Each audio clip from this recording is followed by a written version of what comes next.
আজকে আমার recipe baby chilli corn. এর আগে আমি চিলি চিকেন, চিলি পনির কিংবা এগ চিলি বানিয়ে দেখিয়েছি।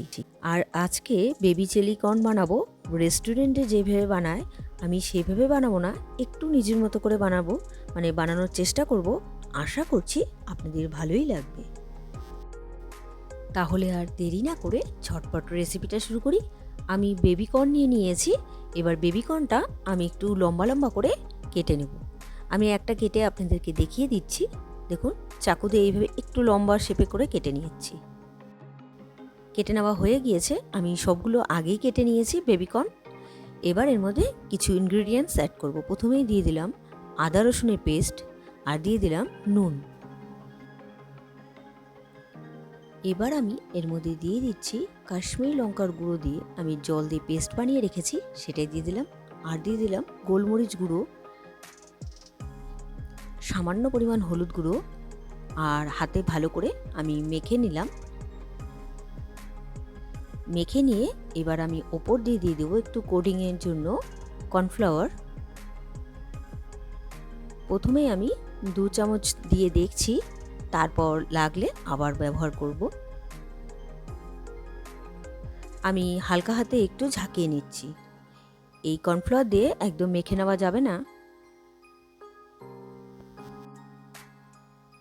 এবার আবারও মনে হচ্ছে আমার কর্নফ্লাওয়ার লাগবে, সেই কারণে আমি 2 চামচের মতো আবারও দিয়ে দিলাম। দিয়ে চামচ দিয়ে একটু নাড়াচাড়া করে দিলাম। এবার ভেজে নেওয়ার পালা। কড়াই বসিয়ে দিয়েছি, কড়াইতে দিয়ে দিলাম সাদা তেল। তেল গরম হয়ে গিয়েছে, কর্নগুলো আমি একে একে ভেজে নিচ্ছি।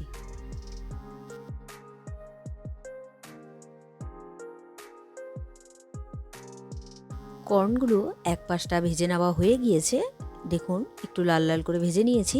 এবার উল্টে দিলাম, আর এক পাশটা ভেজে আমি নামিয়ে নিচ্ছি।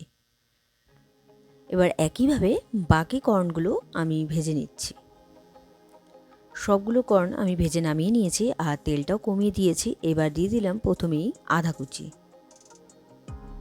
আদা কুচি দিয়ে একটু নাড়াচাড়া করে আমি এর মধ্যে দিয়ে দিচ্ছি রসুন কুচি। আদা রসুন একটু নাড়াচাড়া করে ভেজে নিয়ে এর মধ্যে আমি কাঁচা লঙ্কা কুচি দিয়ে দিব।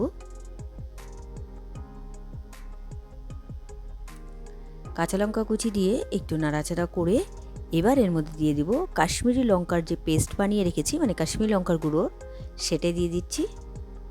আমি আবারও বলে দিচ্ছি, আপনাদের কাছে যদি কাশ্মীরি মির্চ থাকে তাহলে সেটা পেস্ট বানিয়ে সেটা এখানে ব্যবহার করতে পারেন, কিংবা না হলে আপনারা শুকনো লঙ্কার বীজ ছাড়িয়ে নিয়ে সেটাকে গরম জলে ভিজিয়ে পেস্ট বানিয়ে নিতে পারেন।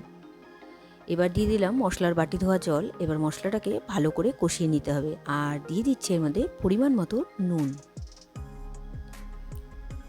দেখুন মশলাটা কষে এসছে আর তেল ছেড়ে দিয়েছে।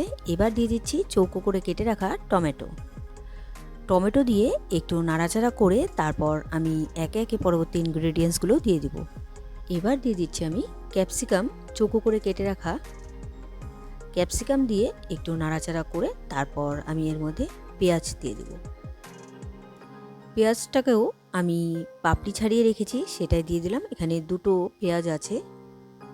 পেঁয়াজ দিয়ে একটু নাড়াচাড়া করে দিচ্ছি। বেশি ভাজার দরকার নেই, তাহলে কিন্তু নরম হয়ে যেতে পারে, তখন আবার খেতে কিন্তু ভালো লাগবে না।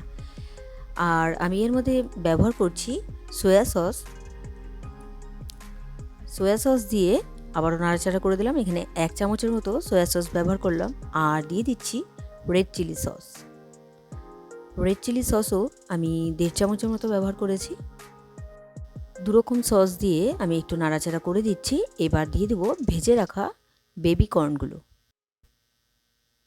এখানে আমি ব্যবহার করলাম 1 চামচের মতো গুড়। আপনারা চাইলে চিনিও ব্যবহার করতে পারেন। গুড় দিয়ে একটু নাড়াচাড়া করে ভেজে নিয়ে এবার আমি কর্নগুলো দিয়ে দেবো। আমি ভেজে রাখা বেবি কর্নগুলো দিয়ে দিলাম। বেবি কর্ন দিয়ে আবারও একটু নাড়াচাড়া করে দিচ্ছি। বেবি কর্ন দিয়ে একটু নাড়াচাড়া করে এর মধ্যে আমি দিয়ে দিচ্ছি টমেটো কেচাপ। টমেটো কেচাপ দিয়ে আবারও একটু নাড়াচাড়া করে দিলাম। 1 চামচের মতো টমেটো কেচাপ ব্যবহার করেছি। এবার আমি জলে গুলিয়ে রেখেছি কর্নফ্লাওয়ার। আর কর্নফ্লাওয়ারটা দেওয়ার সময় কিন্তু অবশ্যই গ্যাসের ফ্লেমটা একদম মিডিয়াম টু লোতে করে নেবেন। কর্নফ্লাওয়ারটা দেওয়ার সাথে সাথে কিন্তু গ্রেভিটা ঠিক হয়ে যায়। দিয়ে দিলাম কর্নফ্লাওয়ারের বাটি ধোয়া জলটা। দেখুন কি সুন্দর ঠিক হয়ে গিয়েছে আর গ্রেভিটা। আর এর মধ্যে ব্যবহার করছি আমি কাঁচা লঙ্কা একটু চিড়ে লম্বা করে কেটে রেখেছি, সেটা দিয়ে দিলাম। আর রেসিপিটি আমার তৈরি, এবার আমি সার্ভ করব। তৈরি হয়ে গেল আজকের রেসিপি বেবি চিলি কর্ন। আজকের এই রেসিপিটি আপনাদের কেমন লেগেছে অবশ্যই কমেন্ট করে জানাবেন।